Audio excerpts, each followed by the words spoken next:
Hello, everyone. Welcome back to Spurs from the Stands. I'm Sarah, and today we have got a little bit of news to talk about. But before we dive into today's topics, and I'm going to round up on the transfer front, I'm going to talk a little bit about the presser that Frank gave today, and I'm going to talk a little bit about the women's side of things and their transfer window, which I've had a few requests about the women's side. And look, it's not my area of expertise, but Andy Rogers has just had a video release about the women's transfer side. So I just want to touch on that in today's video. But before we dive into that, I just want to welcome all of our new subscribers. Welcome to all of our new members. Oh, what a crazy 24 hours it has been. If you would have said to me at the beginning of this month that we would be sitting here on 4-week anniversary, having done 40 videos and creating this type of content, I would have probably laughed in your face. So this has been absolutely overwhelming. Honestly, guys, I'm so overwhelmed by everything. And I did want to go live today, but my dodgy streaming software is not cooperating. So I promise you I'm trying to navigate that situation. But I want to just do special shout out. So welcome to George Rizzo, to the COYS Collective tribe, and also welcome to JB. So welcome to you both to the COYS Collective. I am also absolutely amazed that you guys have started doing fan art. I didn't even know that was a thing. It's AI fan art, but hey, you guys have taken the time to create fan art. So I just want to give a shout out, first of all, to Nathan McCreary. So thank you so much for your email. I did see this really cool COYS Collective podcast. So thank you so much for that. I'm not quite sure where I'm going to place it yet, so I'm going to have a think on that. But thank you very, very much. It's greatly appreciated. And the other thing that came to my attention was Becoming My Dad has shared a very cool image on the community tab. So how cool is this? How cool is that?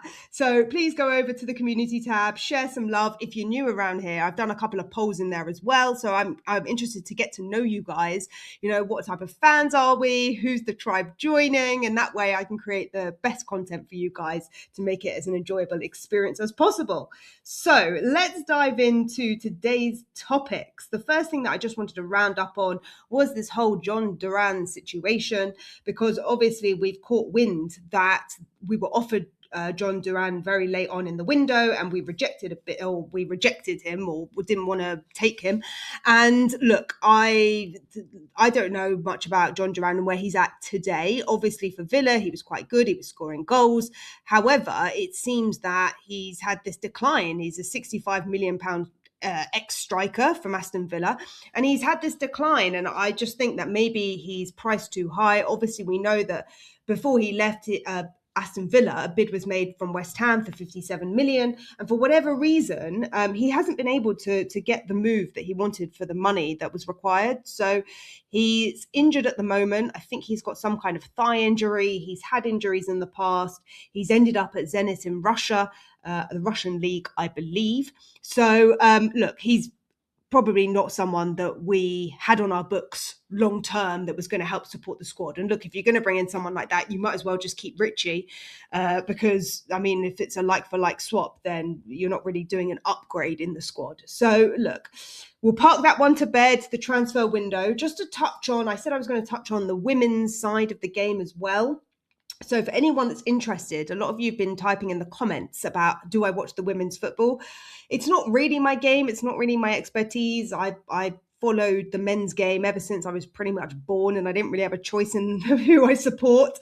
It's in the family, but the women's game is obviously part of the Tottenham Hotspur PLC. So there is some synergy with the men's side. And I think that interview with Andy Rogers was really interesting. Not that I particularly paid much interest to it before starting this channel, but he is the managing director of the women's side. He sat down with an interview with Ben Hayes, and it was a really interesting interview. I really like the way that he speaks. He spoke about how the women's transfer window is very different in January to the men's transfer window. And they managed to sign 4 new players, 3 of which were pre-planned. So what was particularly interesting to me about that conversation in relation to the men's side was Andy spoke about a 3-window plan that they had set out in place last summer.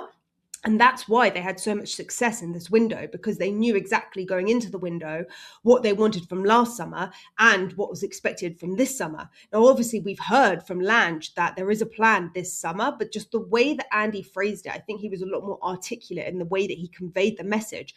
I don't know if there's sort of a similar plan across both teams, but I think it's really interesting. And the thing that Andy also mentioned was Rebecca Caplehorn, which we've all forgotten about because, of course, the Athletic reported that she was leaving back in October the 27th, and she left officially in January the 19th, which was obviously a few days after Paratici. It was a couple of days after the West Ham game, and of course it was before the window closed. So by that point, we'd already done the Gallagher signing, and I'm wondering if potentially her position, of course, she was more involved in the women's side, but as Andy mentioned in his interview, she was still involved in the men's side of the football as well. So I thought that was really interesting because she obviously does like a lot of administration stuff behind the scenes.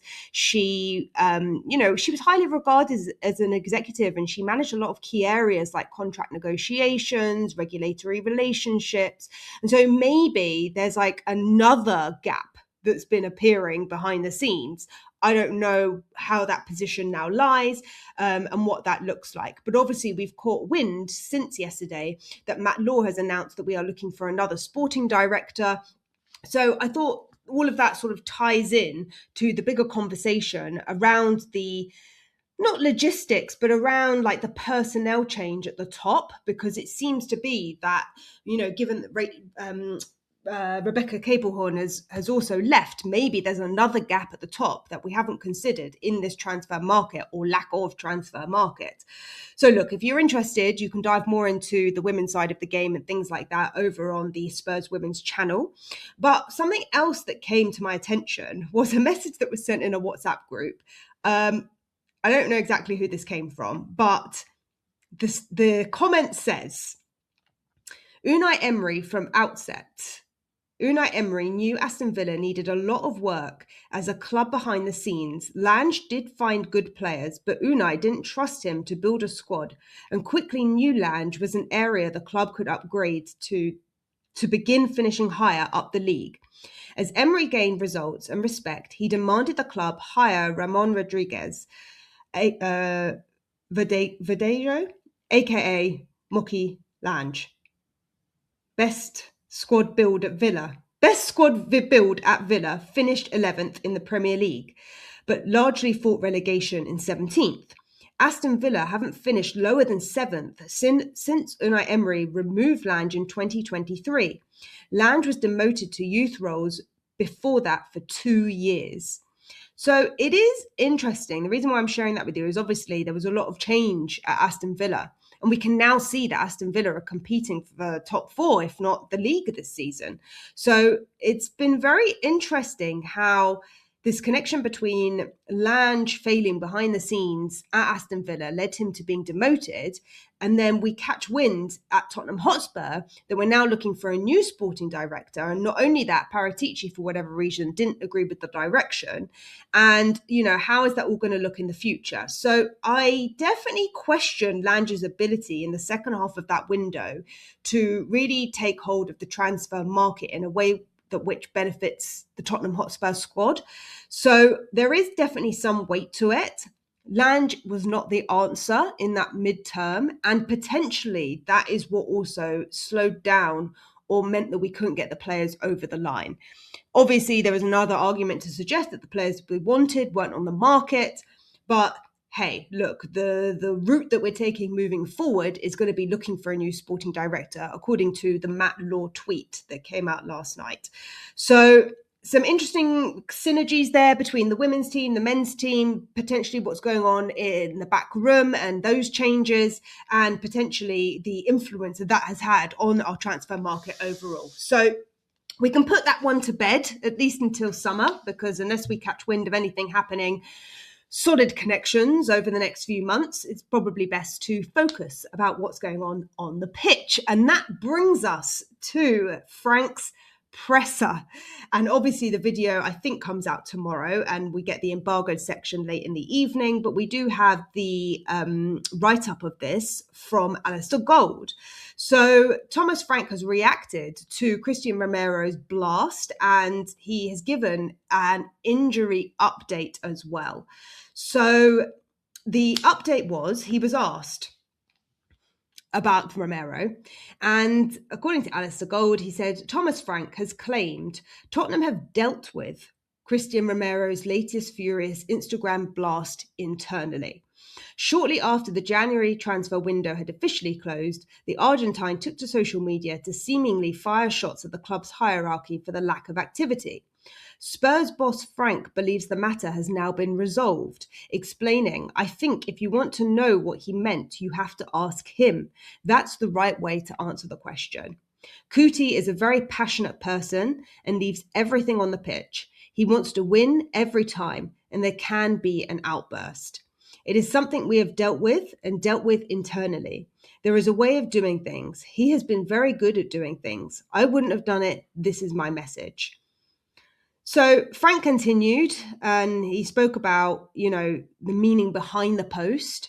And he said, "The beauty of written text is that you can read into it. And the only person who knows what it meant was Kuti. I think it shows that Kuti is extremely passionate. He wants to do everything he can with his teammates to achieve great things." And then it went on to say that Romero was forced off at half-time in the draw last weekend through illness. The 27-year-old is expected to be available to feature this weekend. However, when the Europa League winners travel to Old Trafford to square off against Man United. So on the first point about Romero, obviously we're going to find out the tone of Frank's delivery on that in the presser. But look, it sounds like they've dealt with things internally. This is nothing new because we had exactly the same word from Frank on January the 8th when Romero had his last outburst. What's Frank going to say? It sounds like Romero's on board with Frank. It sounds like Frank values Romero as a player. So look, Kuti has his reasons. Even as fans, we can speculate, but the truth is we don't know the terms of his agreement. We don't know the terms of his contract. And sometimes contracts are more complicated than meets the eye. It's not just a case of you're going to get X amount of money and now you play the football. There's certain conditions and certain terms that sometimes have to be agreed and met. And maybe Romero was given promises that haven't been delivered on. And maybe that's been communicated to him internally inside the club.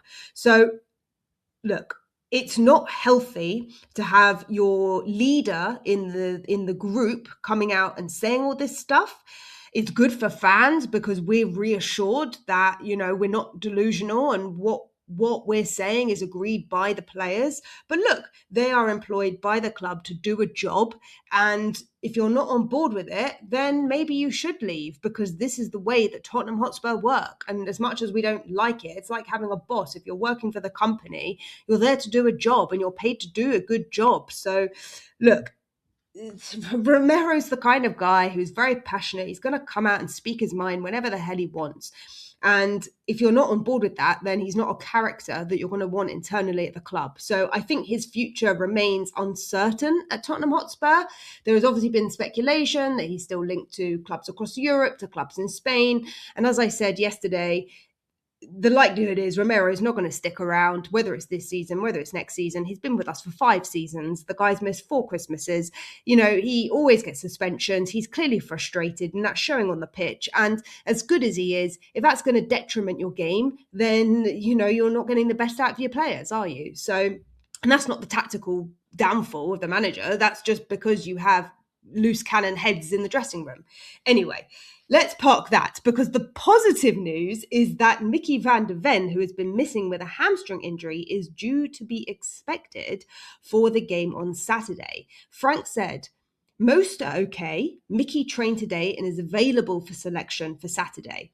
Jed Spence is getting closer in his touch and go. There is a chance he could be available. Romero, yes, he's available. Striker Dominic Solanke, who netted a brace in the second half of City, including a stunning scorpion kick, appears to have avoided injury after limping off late in the second half. Kevin Danso remains sidelined with a toe injury sustained in the 2-0 Champions League victory against Eintracht Frankfurt. And there's no updates on players like Porro, so we can assume that Porro is sort of a longer term injury. So the good news is, it sounds like Solanke is going to be back in the squad. It sounds like Mickey's going to be back in the squad, although I would say there's question marks about whether he's going to make the first team or whether he's going to sit on the bench. And Jed Spence's touch and go. The problem with that right wing back or the right back is that because Porro's out injured, he might feel pressured to play Jed Spence, even though he's not fully fit, because we saw last game that Archie Gray is unfortunately not the ideal fit for our right back position. So again, Frank might be forced in his hand to actually play Jed Spence in that United game. And we will do a proper full preview of the game tomorrow. So look, there is some positive news. It's great to hear that Mickey's back. Potentially Mickey and Romero could be in the back line.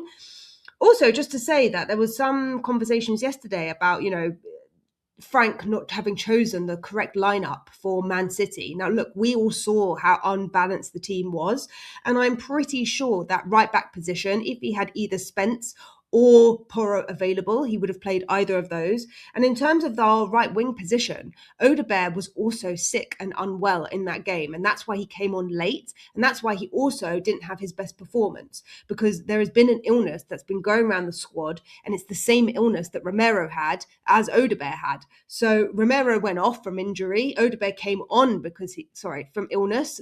Odegaard came on because he was not fully well. And look, we're not the only club for this to have happened to.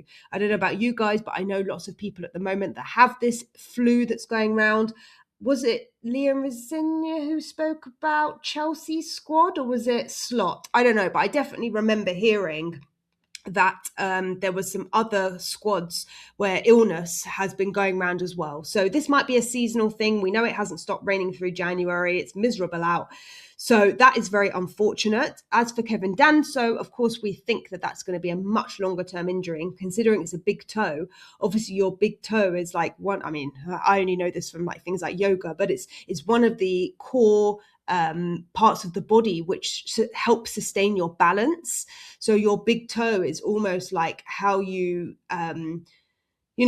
correct your posture, your spine, and it can have lots of complications with it. So I don't know too much about the ligament or potential injury that he's got, but from what I understand, it could be actually something far more serious than just hurting your big toe.